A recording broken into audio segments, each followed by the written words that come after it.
Al-Quran ini.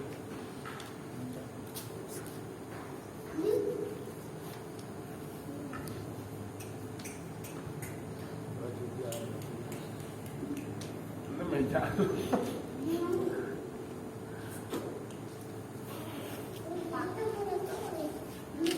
Di Al-Quran kita. Ada Al-Quran sedang ini. Ini mana bu?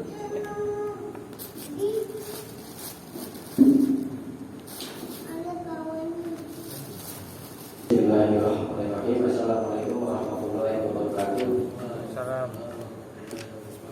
Alhamdulillah, nahmaduhu wa nasta'inuhu wa nastaghfiruh wa na'udzu billahi min shururi anfusina wa sayyi'ati a'malina. May yahdihillahu fala mudilla lahu wa may yudlil fala hadiya lahu. Asyhadu an la ilaha illallah wahdahu la syarika lahu wa asyhadu anna Muhammadan abduhu wa rasuluh. Amma ba'd. Allahumma shalli ala Muhammad wa ala ali Muhammad. Kita lanjutkan kajian kita usul Selasa. Sekarang tentang ini syahadat Rasul ya. Kemarin syahadat tauhid. Asyhadu an la ilaha illallah wa asyhadu anna Muhammadar Rasulullah. Jadi pertama syahadat tauhid yakni kepada Allah. Yang kedua syahadat Rasul. Wa asyhadu anna Muhammadar Rasulullah. Ya. Benar. Hah? 27. Wa dalil syahadati anna Muhammadar Rasulullah itu. Wa dalil. Ya. Ini saya tahu itu kan.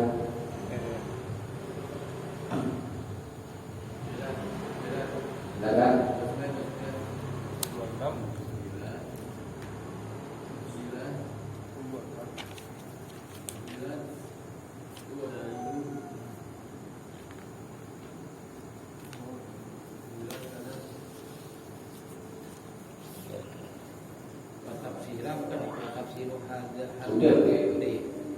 29 nih.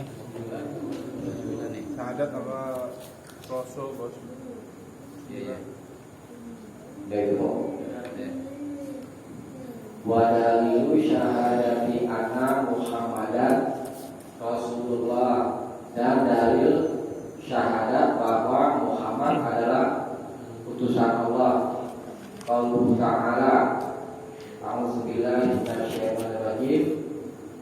Laqad ja'akum rasulun min anfusikum azizun 'alaihi ma 'anittum harisun 'alaikum bil mu'minina raufur rahim. Surat At-Taubah ayat 128. Coba dilihat Al-Qur'annya.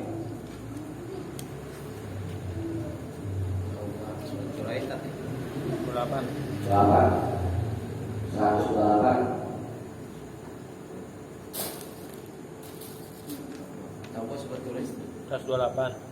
Surat 9. Surat 9. Al-Imran. Taubah. At-Taubah 128. Iya. Coba artiin.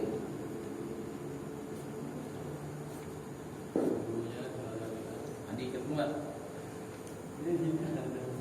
At-Taubah. Di akhir buku ada sungguhnya telah datang kepadamu seorang rasul dari kaummu sendiri, berat rasa olehnya penderitaanmu sangat menginginkan iman dan keselamatan bagimu. Amat belas. Iya, itu benar. Udah tak? Terus Ada kasihan lagi penyayang terhadap orang-orang mukmin. Al-Taubah. iya. Ini dalil syahadat kepada Rasul. Laqad ja'akum rasulun min anfusikum. Tuh, tegas ya kan dalilnya. Sungguh telah datang kepada kamu Rasul, seorang Rasul min anfusikum, dari jenismu. Azizun alaihi, berat atasnya ma'anitum, apa yang kalian telah derita, maksudnya menanggung beban kalian itu. harisun alaikum, dan sangat ingin atas kalian bil mukminin, supaya menjadi orang-orang yang beriman, raufur rahim, sangat penyantun dan penyayang. Itu kalau katakan dengan tegas bahwa Muhammad adalah seorang Rasul, bukan Tuhan, malaikat atau yang lainnya. Nah, ini dijadikan dalil bahwa kita umatnya Nabi mesti bersaksi. Bersaksi itu kan mengandung makna sumpah, berjanji, itu bersaksi. Kemudian ada lagi ikrar. Ya. Coba kalau kita lihat tentang sejarah, yaitu penderitaan Nabi supaya membawa umatnya kepada jalan yang terang benderang ini, itu beliau melalui banyak penderitaan. Coba kalau kita mengikuti sejarah, di antara contohnya dulu Nabi ketika diancam mau dibunuh, melarikan diri ke satu bukit, bersembunyi di sana bersama sahabat-sahabat. Kemudian kelaparan. Coba kita kelaparan sehari bagaimana? Rasanya lemas kan? Itu dalam keadaan aman, hanya tidak terancam. Nabi kelaparan selama kurang lebih 3 tahun kira-kira. Selama 3 tahun Nabi kelaparan demi membawa risalah, dan dalam situasi terancam mau dibunuh Nabi. Itu usaha Nabi buat membawa umatnya kepada jalan yang terang benderang, yakni jalan Islam. Itu kepayahan Nabi. Berat, sangat berat membawa risalah itu. Oleh karena itu, kita sebagai manusia yang memiliki akal mesti terbuka pandangan kita tentang ini. Jadi risalah yang Nabi bawa ini nggak main-main,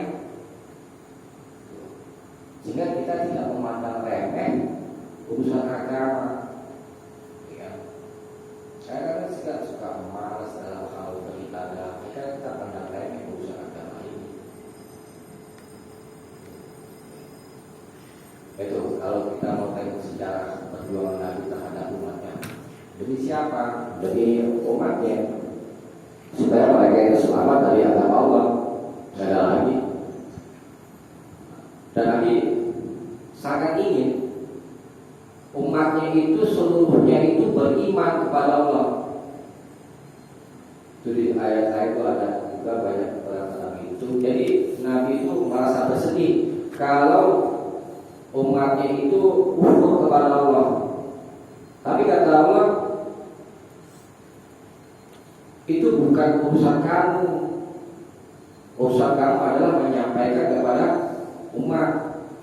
Itu wilayah aku. Urusan aku, kata Allah. Aku yang berhak memberi hidayah kepada siapapun yang aku kehendaki, dan aku berhak tidak memberi hidayah kepada mereka. Jadi orang-orang yang kasih hidayah Allah itu adalah orang-orang pilihan. Memang nggak bisa dibeli sama uang hidayah itu. Ya, kalau bisa dibeli sama uang, ya kasih orang miskin lah, orang kaya aja. Itu juga orang kaya kalau beli, kalau nggak mau, ya kan? Ya itu.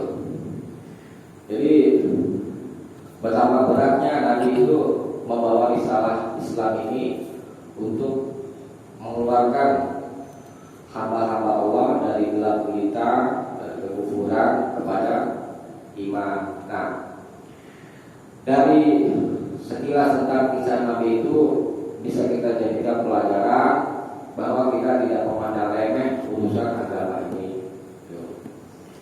Karena kita patut memberikan penghormatan yang lebih daripada yang lainnya terhadap Rasulullah, maka kita disuruh bersolawat kepada Nabi.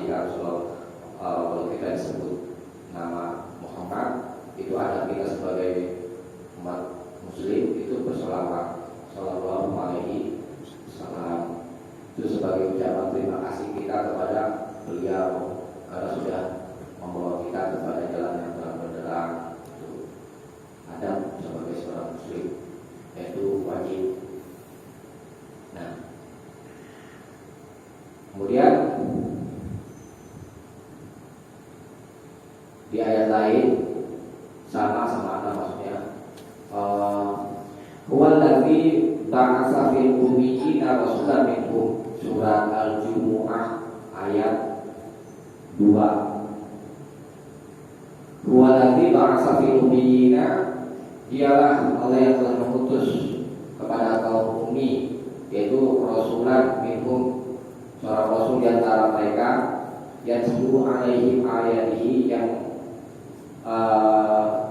telah membacakan kepada mereka ayat-ayatnya, ayat Allah, wa yuzakkihim, dan mensucikan mereka, wa yu'allimuhumul kitaba, dan mengajarkan kepada mereka kitab, wa hikmah, dan hikmah, in kanu min qablu lafi dhalalin mubin, dan sesungguhnya mereka itu sebelumnya dalam keadaan sesat yang nyata. Oke, soalnya sudah maklum lah bagi kita bahwa Muhammad itu adalah Rasulullah, itu sudah maklum. Rasul ada Rasul. Nih, Rasul artinya itu utusan. Rasul apa kan? Delegasi. Saya Pak Mi jadi presiden. Mutus siapa ini? Ali, tolong sampaikan pesan ini ke si bos. Ya, misalnya si bos. Nah, Ali adalah untuk presidennya. Itu nama Allah sama Rasul. Tuh. Jadi penyampai berita. Rasul itu penyampai berita. Beritanya Al-Quran, ya, dan hadis Nabi, Rasul. Dan bukan Tuhan dan malaikat, bukan. Yaitu Muhammadur Rasulullah, dia adalah seorang Rasul. Di surat Al-Fatihah ayat 29. Nah, kan ada Nabi atau Rasul diutus untuk kaumnya saja, ya. Tapi kalau Nabi Muhammad SAW itu diutus untuk seluruh umat. Terus bagaimana tersebut surat Al-A'raf ayat 158.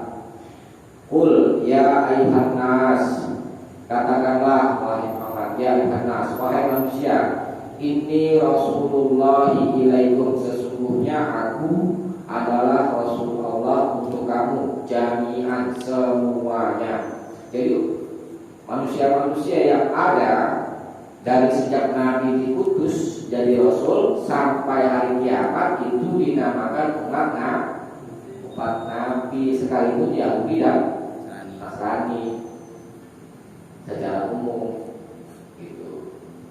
Karena mereka adalah umat akhir zaman.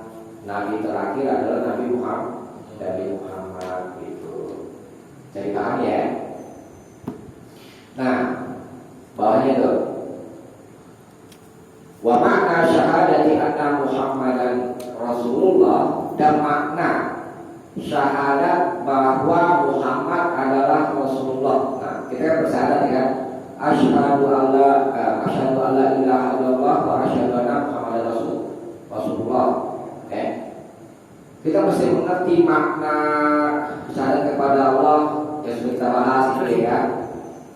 Kemudian makna syahadat kepada Rasul ini yang kita bahas. Apa sih makna kita bersyahadat kepada Rasul? Itu maknanya. Jadi supaya kita mengerti dan tidak salah jalan nanti kita dalam bersyahadat kepada Allah dan Rasul. Nah, makna syahadat bahwa Muhammad adalah Rasulullah, ta'atuhu fima amara, satu. Ta'atuhu, taat kepadanya, kepada siapa Fima amaro, pada apa saja yang Rasul perintah. Siapa saja yang mengaku bersandar kepada Rasul, maka dia mesti taat perintah Rasul. Kalau tidak taat, bagaimana itu syahadatnya itu? Ada yang itu berarti syahadatnya boleh jadi karena nggak paham. Kemudian wa tasdiquhu fima akhbara, wada tasdiquhu membenarkan Rasul fima akhbara, pada apa saja yang beliau kabarkan, baik tentang kabar masa lalu yang sekarang atau akan datang, itu mesti kita imani, mesti kita percayai. Misalnya contoh, misalnya Nabi kabarkan tentang nanti di hari akhir, ya, menjelang hari kiamat itu akan ada makhluk yang namanya Dajjal, contoh, ya. Nah, itu kabar dari Rasulullah yang mesti kita imani. Kita mengimani kabar dari Rasul itu sebagai bentuk syahadat kita kepada Rasul. Terus dari hadis-hadis dari Ibnu Umar kita bahas tentang fikih, ini berisikan kabar-kabar dari Rasulullah, kita imani itu, ya kan? Kemudian kabar-kabar umat-umat terdahulu yang datang dari Nabi, itu kita imani. Walaupun kita tidak menyaksikan secara langsung itu. Nah, itu salah satu dari makna syahadat kepada Rasul. Ada pertama taat perintah, kemudian membenarkan kabar Rasulullah dari Rasulullah itu. Nah, kemudian yang ketiga wajibina ma'anhu naha wa zajara, wajibina dan menjauhi ma'anhu apa yang darinya, naha wa zajara yang dia larang, dan jazara sama di mana dan diajarkan. Maksudnya menjauhi apa yang dilarang oleh Rasul. Tuh, kalau orang itu benar-benar bersandar kepada Rasul, taat perintah dan jauhi larangan Rasul. Pakai hal sepele, contoh misalnya ini pakai tangan kiri, kan ini kabar dari Rasulullah kan, jangan kamu minum pakai tangan kiri, karena minum dan makan pakai tangan kiri adalah perbuatan setan. Ini kan kabar dari Rasulullah. Nah, karena Rasulullah larang, jadi jangan kita langgar larangan itu.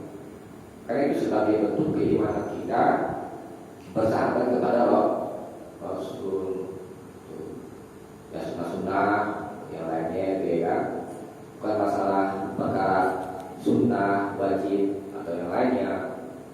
Ya memang perkara-perkara sunnah sekalipun kita tidak mengerjakan tidak berdosa.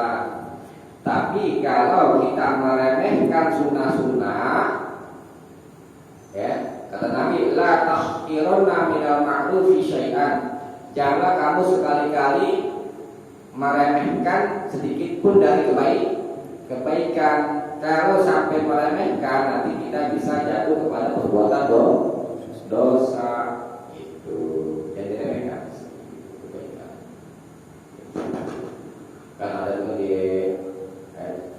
surat Al-Munafiqun itu ya, yang lagi pernah cerita itu, ada orang yang jahil itu minta di akhirat, minta dibalikan lagi ke dunia, hanya minta waktu sebentar untuk bersedekah. Baru sekali kan sedekah, tapi pengaruhnya. Nah, orang mudah tidak suka sedekah. Mudah, karena harta itu adalah sesuatu yang dia cintai. Allah mau kamu bisa berkorban dengan apa yang kamu cintai untuk agama Allah ini. Banyak itu pernyataan itu. Dan bersedekah gak ada hubungannya dengan kaya miskin. Orang kaya suruh juga bersedekah, orang miskin juga sama. Jadi gak ada hubungan kaya miskin. Nah, kenapa ada hikmah apa di dalam itu? Ya kan? Kok orang kaya, orang miskin juga sama-sama diberikan. Kalau kita tahu pengorbanan kita untuk agama ini. Jadi agama itu butuh pengorbanan. Kalau nggak mau berkorban, ya susah. Mau masuk ke surga, kita tahu lagi. Ya. Tapi pengorbanannya hanya sedikit sekali. Nah, itu. Kita berusaha semaksimal mungkin. Gitu. Apa yang kita mampu kan fattaqullaha mastata'tum. Bertakwalah kepada Allah semampumu. Gitu. Apa yang kita mampu, ya kita kerjakan. Tapi begini juga, jangan salah tafsirkan itu. Fattaqullaha mastata'tum, bertakwalah kepada Allah semampumu. Nah, kita tetap berusaha mencari yang terbaik. Gitu. Misalkan ya contoh nih, kita hari ini bisa nyoba masalah sedekah aja gitu ya. Hari ini kita bisa bersedekah cuma Rp1.000 misalnya contoh, ya kan? Kalau memang mampunya segitu. Atau kita nanti di hari esok kita berusaha untuk menjadi yang lebih baik lagi. Mau nambah 2.000, masuk 1.000 mulu, ya kan? Duduk aja bungkus. Ya gitu, artinya kita berusaha menjadi yang terbaik. Ya. Ya. Tadi yang ketiga ini ya. Sadar yang makna sadar dosa pertama taat perintah, kemudian membenarkan kabar dari Nabi, ketiga menjauhi larangannya, keempat wa'ala yuqbalallaha illa bima syara'a, dan hendaknya tidak diibadahi Allah itu illa bima syara'a, melainkan apa yang ia syariatkan. Ini penting. Jadi urusan ibadah itu yang tahu itu adalah Allah dan Rasulnya. Ya. Dan kita tidak beribadah kepada Allah melainkan apa yang sudah disyariatkan oleh Allah dan Rasulnya. Ini namanya ittiba'ur Rasul, mengikut contoh Nabi. Jadi kalau bicara ibadah, ada gak perintahnya dari Allah dan Rasul? Kalau ada perintahnya dari Allah dan Rasul, kita kerjakan. Kalau gak ada perintahnya, jangan kita kerjakan. Nanti kalau dikerjakan, kalau yang dari perintah namanya apa? Bid'ah. Laku-laku bid'ah itu nanti di akhirat itu diusir sama Nabi, masuk ke telaga dosa ya. Nabi, aku umat Nabi, mau Nabi, kamu bukan umat saya, belum bid'ah, diusir.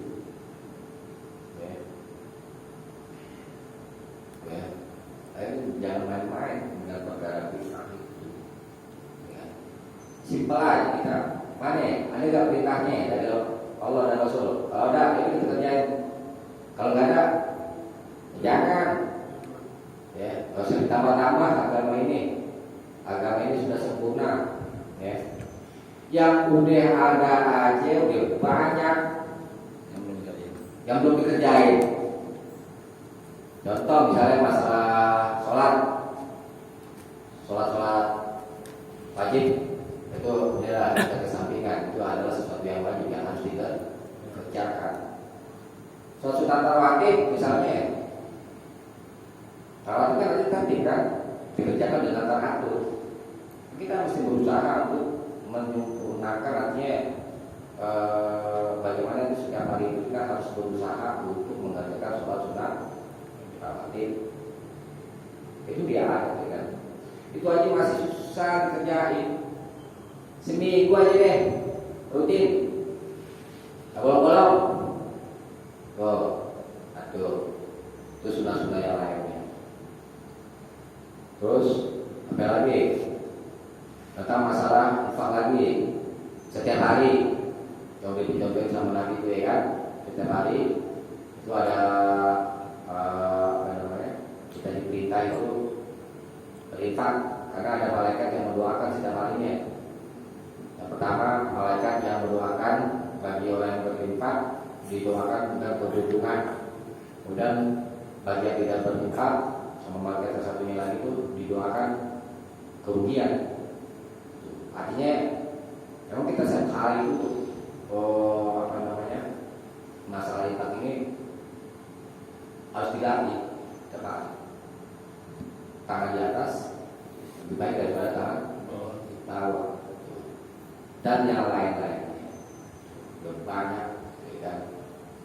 Jaga wudhu, misalnya ini contoh nih, pengen tidur, berwudhu rutin, ya sedikit-sedikit aja yang udah kita tahu ya. Karena kan Allah suka itu amalannya sedikit tapi terus menerus gitu. Karena ilmu yang bermanfaat itu kita sudah tahu ya, yang dibawa nanti apa? Pertama, sudah berjariah, ya kan? Kedua, ilmu yang bermanfaat. Ketiga apa? Doa anak kan? Soleh. Ilmu yang bermanfaat itu ilmu yang diamalkan. Kalau ilmu nggak diamalin, nggak bermanfaat. Berarti kan ilmu yang bermanfaat adalah ilmu yang diamalkan. Bagaimana kita mau menyampaikan kepada orang untuk mengajak kepada kebaikan, sedangkan diri kita aja belum beramal.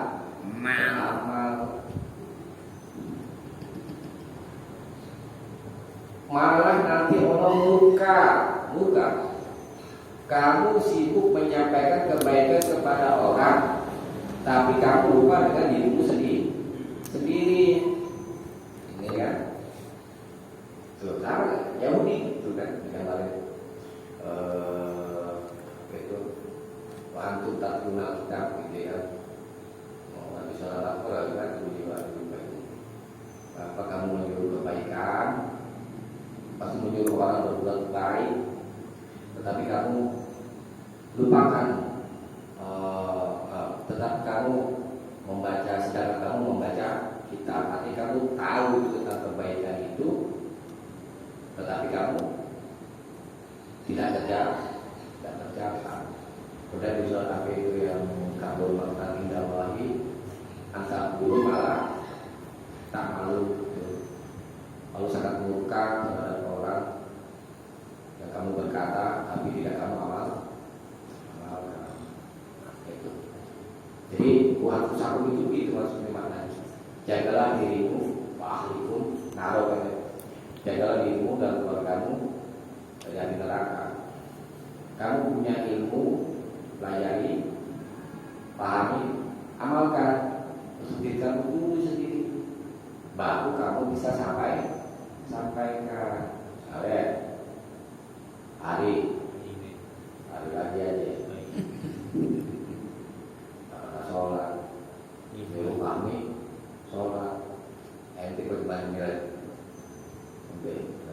Ya, gitu aja. Ya, ente nyuruh ane sholat, dia kagak sholat, kan gitu ya jadi kan. Jadi bukannya jadi kebaikan, malah jadi celaan.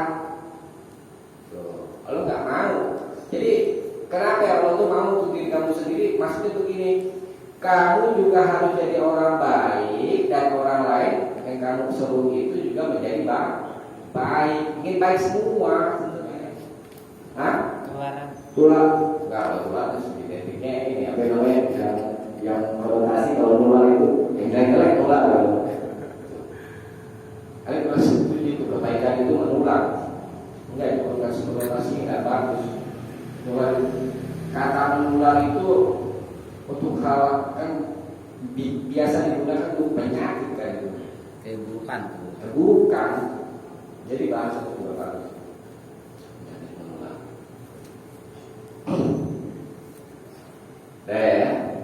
Jadi kita beribadah harus mengikuti perintah dari Allah dan Rasul. Ya.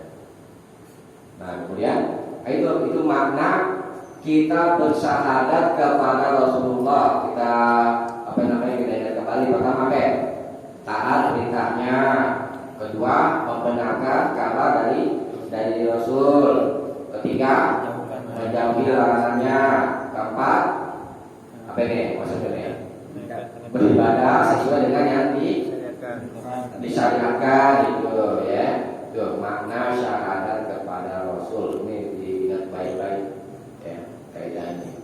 Nah sekarang tentang dalil sholat dan zakat ya, coba dibaca Ya. Pakai ini nggak tak? Pakai. Baik. Kalau usah pakai Wadalilus sholati wadalilus is sholat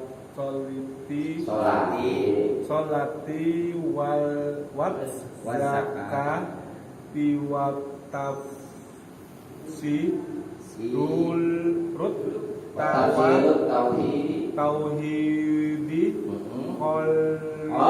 qauluhu ta'ala. Dalil sholat dalil sholat dan zakat serta penafsiran tauhid adalah firman Allah.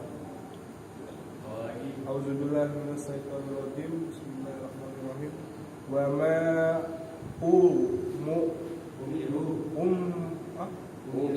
umiru illa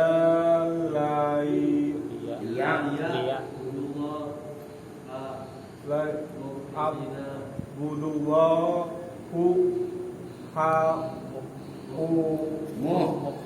ahmuqsina lahuddina kunnafa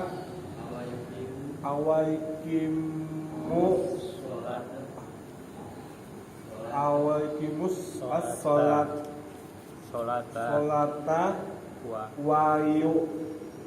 wayutu zakata zakata wa zalika jinul qaimah. Padahal mereka tidak disuruh kecuali supaya beribadah kepada Allah dengan memurnikan ketaatan kepadanya dalam menjalankan agama dengan lurus, dan supaya mereka mendirikan sholat dan menunaikan zakat. Dan yang demikian itu adalah agama yang lurus. Al-Bayyinah ayat 5.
Wama umiru dan ma tidak umiru mereka diperintah, dan mereka tidak diperintah illa kecuali dia guru supaya mereka beribadah kepada siapa? Kepada Allah.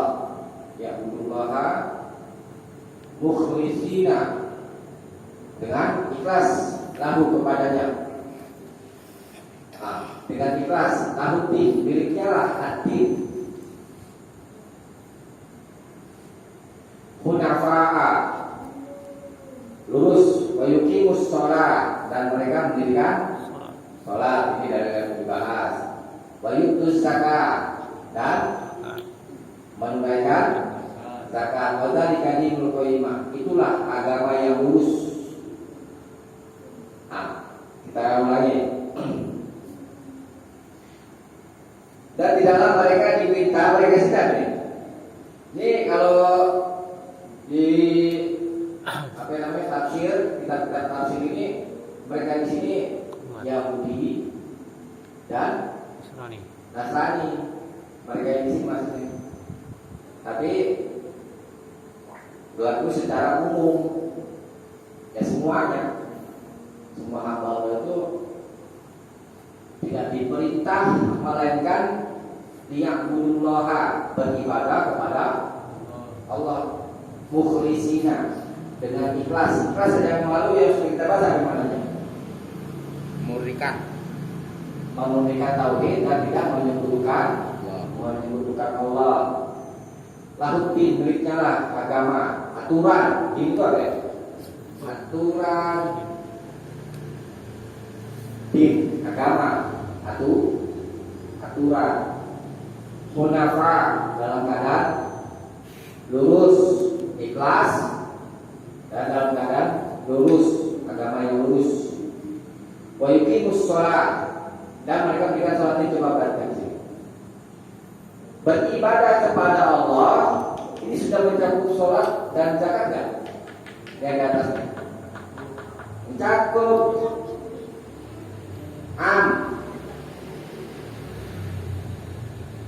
Kenapa di sini disebutin lagi sholat dan zakat? Ini banyak di gaya bahasa Al-Quran. Pertama disebutkan oleh Allah secara umum, kemudian disebutkan lagi secara khusus.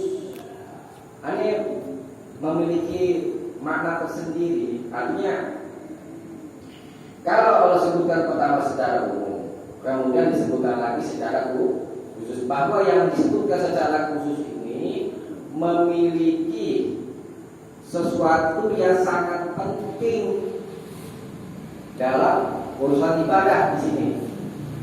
Penting dalam contohnya surah Al-Asr, ilal ladzina amanu wa amilus sholihat, ya kan? Terima dan beramal soleh. Kemudian watawa shobil haq, watawa shobil sabar, saling menasihati dengan kebenaran yang Islam. Watawa shobil sabar, dan saling menasihati dengan kesabaran. Ini dua yang terakhir ini, saling menasihati dengan kebenaran dan kesabaran, termasuk masoleh kan? Masoleh kan? Disebutkan secara khusus. Nah, kalau disebutkan secara khusus setelah yang umum, ini kan khusus ya kan? Itu bermakna bahwa yang disebutkan secara khusus itu memiliki peranan yang sangat penting. Jadi dalam urusan ibadah itu kan banyak. Nah, seolah-olah setelah ikhlas ya tentu sebagai syarat ikhlas itu ya kan, syarat diterima ibadah.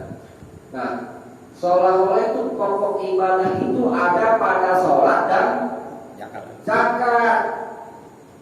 Tuh. Di hadis itu ada diterangkan sholat itu sebagai pintu kebaikan. Kalau mendapat kebaikan yang banyak, jaga sholatmu.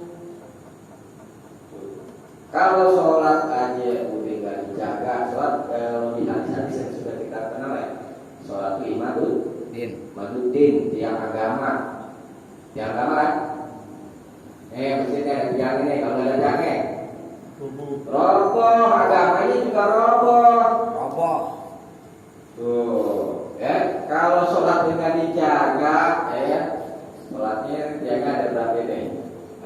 4 ya, ada kedekatan. Jadi ada apa yang namanya? 5. 5. Ada 5 gitu ya. Enggak, bebas aja ya. Nah, 5 waktu ya kan? 5 bos, bener bos.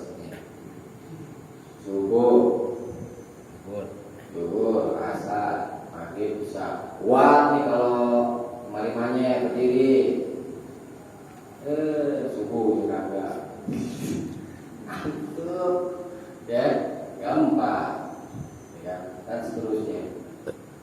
Bisa dipahami ya. Kan ada ulama tuh kemarin tuh namanya ini kan dimaknai pun Islam ya kan. Apa namanya pun Islam lagi enggak syarat deh, kalau aja besar kalau mampu zakat syarat mampu ya kan. Terus puasa agak sholat ya sholat pas tuh namanya tuh apa kan kalau kasih tahu kita tuh kalau juga kagak sirik tuh deh tamat riwayatmu gitu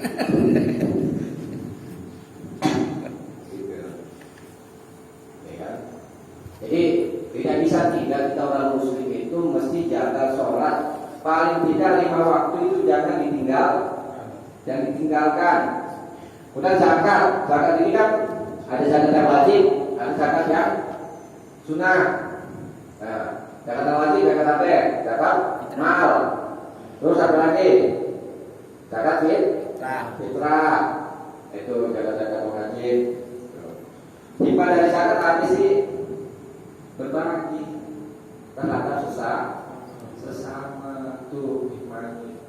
Kita dalam hidup ini mesti bisa berbagi, ya bos. Kalau nggak bisa berbagi sendiri hutan,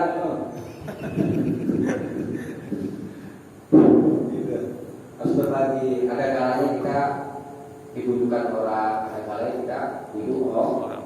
Kan kita warna-warna kalau diri watak kuat.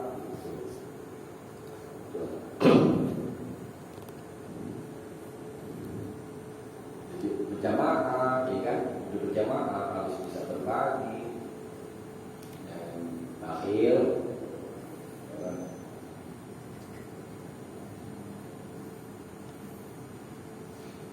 kalau akhir ya nggak ada manfaatnya.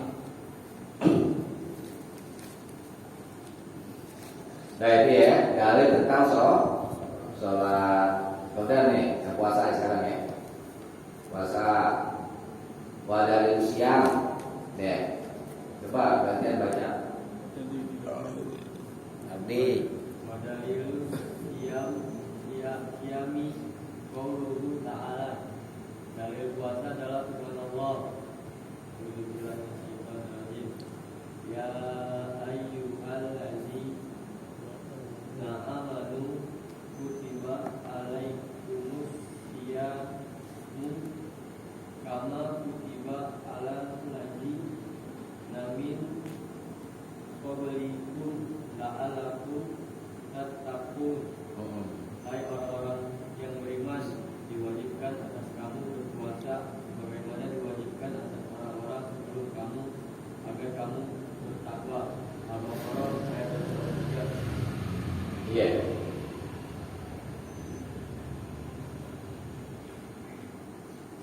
Kalau tadi ada lupa sampai itu tentang masalah sholat ya sedikit aja. Itu ada di satu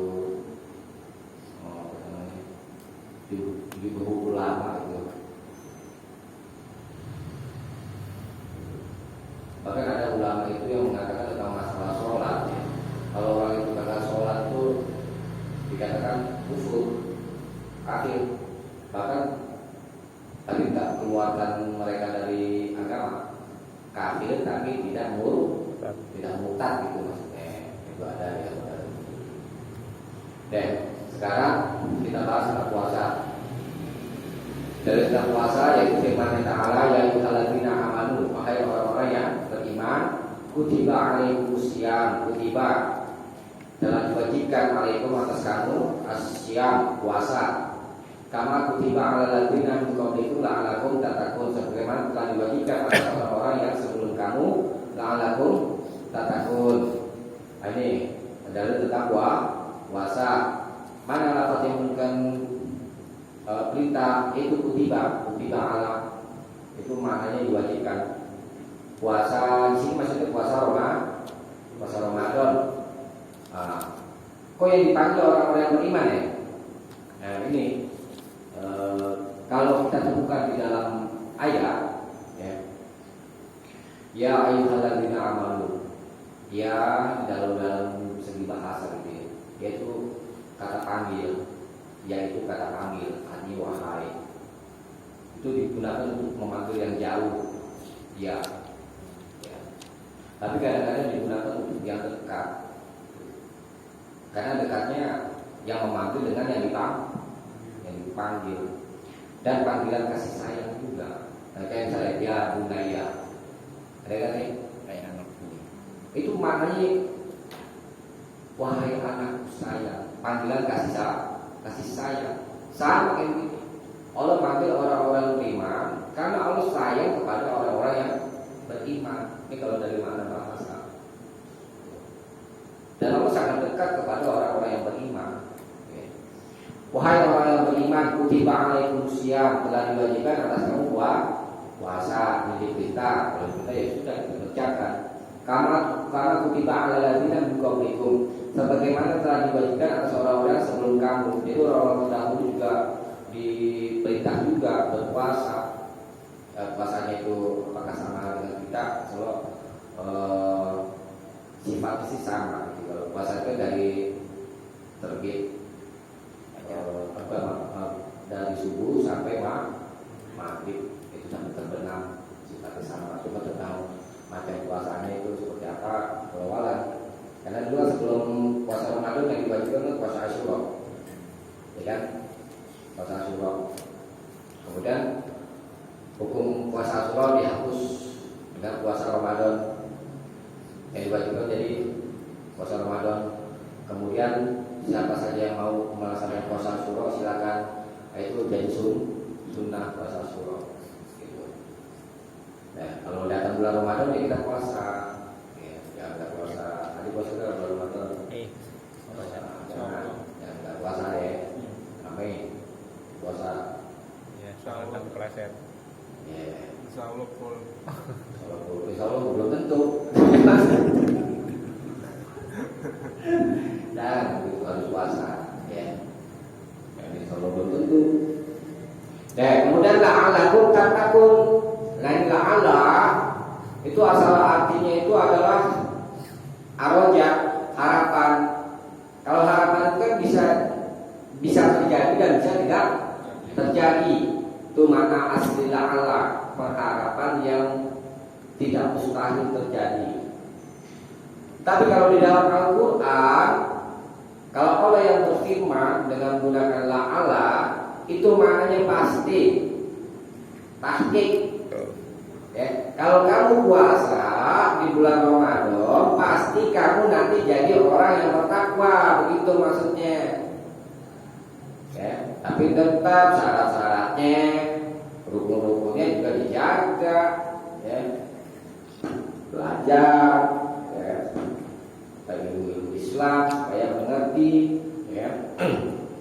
Itu jadi jalan menuju takwa adalah diantaranya dengan berpuasa di bulan Ramadan. Bukan hanya di bulan Ramadan juga, bisa juga puasa sunnah gitu ya. Tapi yang di ayat ini adalah bulan Ramadan, ya.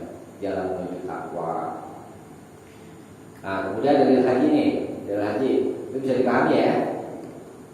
Nah, ini kan kita udah pernah tahu lah apa yang namanya tentang pembahasan kita ini.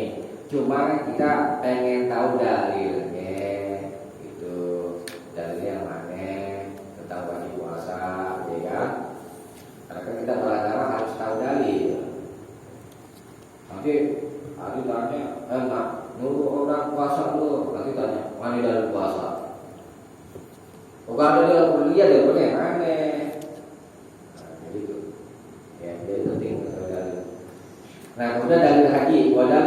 haji, qauluhu ta'ala, dan dalil haji adalah firman ta'ala, walillahi 'alan nasi hajjul baiti man istata'a ilaihi sabila wa man kafara fa innallaha ghaniyyun 'alal 'alamin.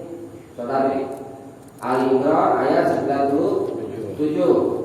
Ada dalil haji, walillahi, dan bagi Allah, 'alan nasi, atas manusia, hajjul baiti, berhaji ke Baitullah, man istata'a ilaihi sabila, bagi siapa saja yang mampu berbekal ke sana. Sabila itu jalan, maksud berjalan sana berbekal.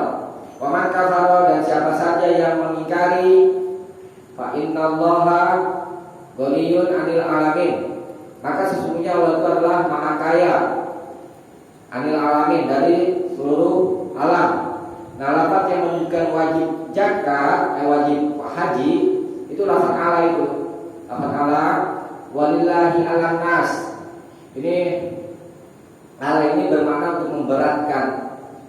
Jadi dalam arti wajib. Nah, itu ala, dan bagi Allah wajib atas manusia gitu. Ya. Hijul baiti, berhaji ke Baitullah. Nah, lafaz an-nas itu kan umum kan, manusia mau yang mampu, mau yang enggak masuk sana, tetapi disusul dengan kalimat man istata'a ilaihi sabila, siapa saja yang mampu berjalan ke sana. Dan sebagai ganti dari lafaz an-nas. Jadi yang diperintah berhaji itu adalah yang mampu gitu. Man istata'a ilaihi sabila.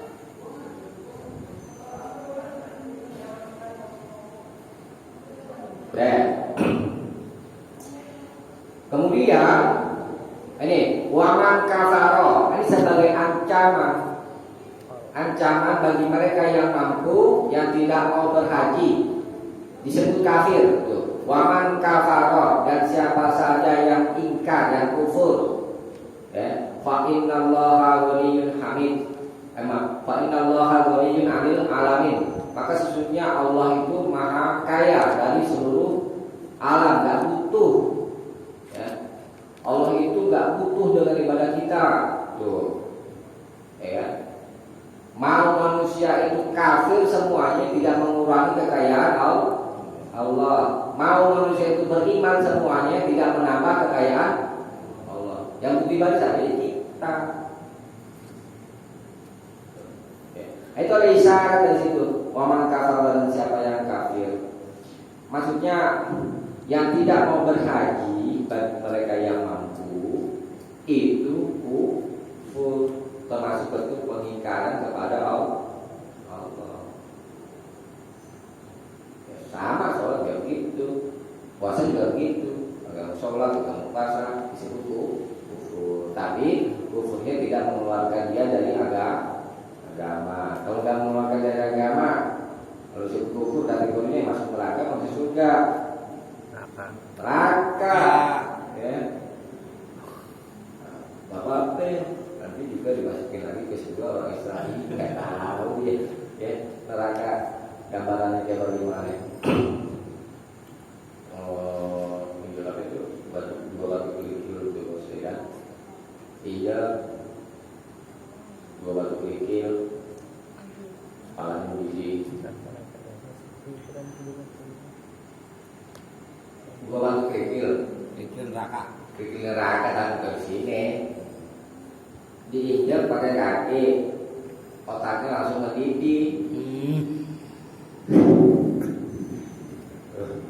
Terus yang mengalami itu mengatakan tidak ada azab yang paling berat daripada aku, kata yang merasakan itu. Padahal itu yang paling ringan ke Allah. Yang paling ringan neraka. Oh, ini masuk neraka. Ya kalau dengan yang sudah begitu, jangan sampai alhamdulillah ya, hidup pada Allah.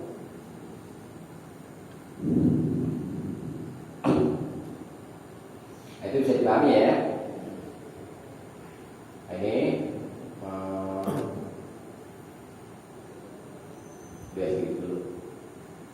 Habis itu dulu nanti al-martabatus tsaniyah. Al-imanu iman itu wa huwa bid'un wa sab'un syu'batan. Fa'alaha qawlu la ilaha illallah wa adnaha imatatul azab anil tariq wa khayyamu syu'batun minal iman. Ini bagian dari martabat yang kedua yaitu iman, beriman. Iman itu wa huwa bid'un wa sab'una syu'bah.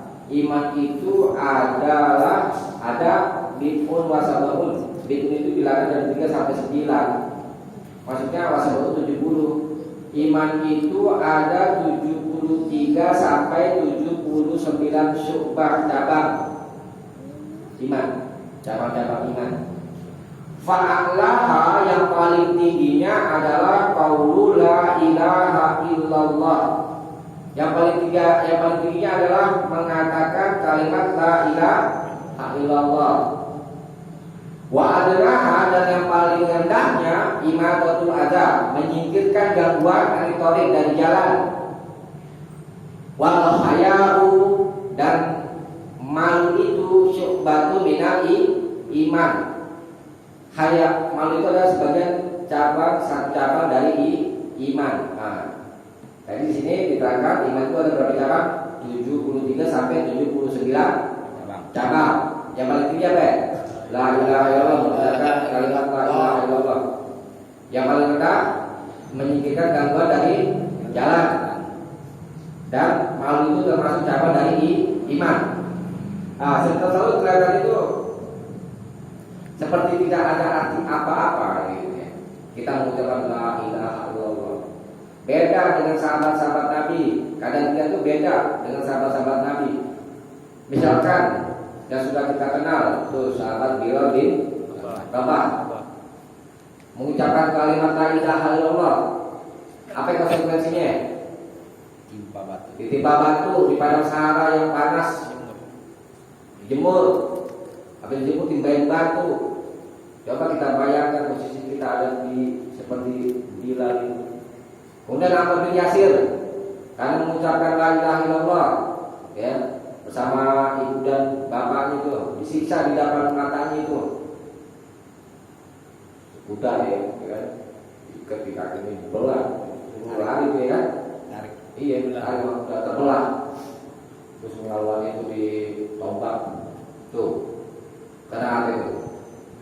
La ilaha illallah. Jadi pasti begitu. Kita menjadi muslim ya, dalam urusan akidah, sekalipun kita harus mendapatkan siksaan dari musuh, kita harus pegang tauhid. Jangan sampai bergeser tuh akidah. Tuh. Jangan gara-gara sebungkus Indomie aja udah geser akidah. Ya. Nah, kita ngeri. Nah, itu maksudnya begitu. Kita harus pegang tauhid itu sampai mati. Sekalipun harus mendapatkan siksaan dari musuh. Berat kan? Nah, kemudian yang paling rendah itu menyingkirkan gangguan dari jalan, misalkan mas, paku ada di jalan, ya kan? Terus sepele itu, ya, kiri supaya kita tidak kena paku, kemudian orang lain juga tidak kena paku itu yang paling rendah, iman yang paling rendah itu. Kalau iman yang paling rendah lagi nggak direalisasikan, gimana kayak bagaimana? Jangan paku terus yang lain apa yang sifatnya mengganggu jalan manusia. Seringkali itu maaf itu ya, hati-hati ada ganggu jalan dulu. Kalau pohon kan? Apa ya? Kalau pohon? Hah? Yang jangan gitu pohon apa ya? Kalau pohon? Iya. Ke jalan? Iya. Jadi geser dong. Itu kuat sendiri. Kalau sendiri kuat ya geser. Ya misalnya ada angin, jatuh pohon gitu. Ya maksudnya kayak geser. Itu maksudnya kita untuk menggeserkan itu kepentingan umum. Pak dompet. Bisa di kantong. Itu yang paling rendah gitu ya. Kemudian malu itu sebagian cabang dari iman. Malu itu begini. Malu definisi syariat itu ulama-ulama katakan. Malu itu adalah sesuatu apa ya? Keadaan emosi jiwa kita itu ya. Apa psikis ya gitu ya. Yang begitu psikologi gitu lah ya. Tabiat yang membawa kepada kebaikan itu malu namanya dalam pengertian syariat. Kalau ada orang malu mau sholat misalnya, ya, kan malu tadi saya sampaikan malu ada sesuatu yang membawa kepada kebaikan. Jadi malu itu adalah lingkupnya adalah kebaikan, bukan keburukan. Kalau dia malu berbuat baik, itu artinya dia tidak punya malu. Karena yang dimaukan oleh syariat malu itu adalah yang membawa kepada kebaikan. Kan banyak kan di masyarakat itu kan. Ya mungkin malu dalam pengertian Indonesia. Kalau dalam pengertian syariat tidak begitu. Malu itu adalah sesuatu yang membawa kepada kebaikan. Malu berbuat maksiat kepada Allah, nah itu benar. Karena dengan malunya itu membawa kepada kebaikan. Malu mau beribadah. Ini bukan malu secara syariat, ini digoda sama setan. Karena apa ya? Malu itu sesuatu yang membawa kepada kebaikan. Karena malu itu satu cabang dari iman. Jadi kalau ada orang beribadah kepada Allah itu sebagai bentuk malunya dia. Malu terhadap Allah kalau dia tidak mau kerjakan ibadah. Itu malu bedanya mengaji. Karena ada dasar malu itu. Ya kan? Kita malu terhadap Allah kalau tidak jalani kewajiban. Kalau malu meninggalkan kewajiban itu bukan malu namanya, tidak punya malu.